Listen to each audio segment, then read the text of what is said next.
Welcome back to Shine My Crown, the space where we celebrate bold legacies, untold stories, and Black excellence in its purest form.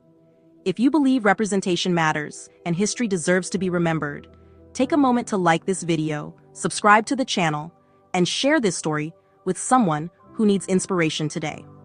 Now let's begin. In the 1970s, when Hollywood operated like a closed boys' club, one woman dared to challenge the system, and she won.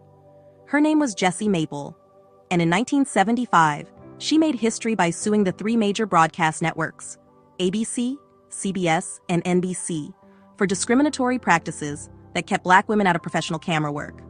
At a time when no Black woman had ever been admitted into the New York Camera Operators Union, she refused to accept no as an answer.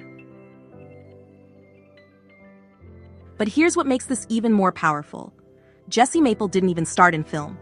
Born in 1937 in New York City, she trained as a bacteriologist, one of the few professional paths available to Black women at the time. Still, science wasn't her dream. She wanted to work behind the camera. There was just one problem. Union membership was required to operate professionally, and the union had never admitted a Black woman. So Maple did the unthinkable. She filed a lawsuit, and she won. Her victory forced the union to admit her, making her the first African-American woman ever accepted.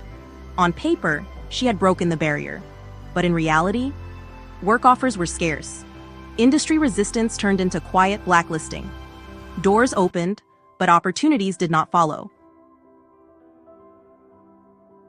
Most people would have stopped there. Jessie Maple didn't. If Hollywood wouldn't give her space, she would create her own. In 1981, she directed Will, one of the first independent feature films directed by a Black woman in the United States.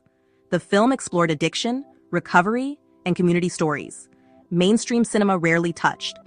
And when traditional theaters refused to screen it, she and her husband transformed their Harlem brownstone into their own cinema, the 20 West Theater. She didn't just make films, she built platforms. This wasn't just about one movie, this was about who gets to tell stories.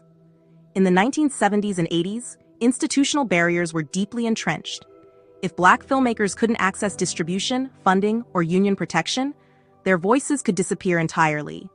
Jessie Maple understood that the fight wasn't only legal, it was cultural, and the stakes were generational. So here's the question. When the system excludes you, do you wait for permission or do you build something new? Jessie Maple chose to build. She became a mentor, an advocate, a pioneer of independent Black cinema. And when she passed away in 2023 at the age of 76, she left behind more than films. She left behind access. Jessie Maple's story reminds us that resilience creates revolutions. Representation behind the camera changes who gets to shape the world's narrative. So let me ask you, what barriers are you willing to challenge? Drop your thoughts in the comments. We want to hear from you. Hit like, share this with someone who needs a reminder of their strength today, and subscribe for more uplifting stories and updates. Thanks for watching. Catch you in the next one.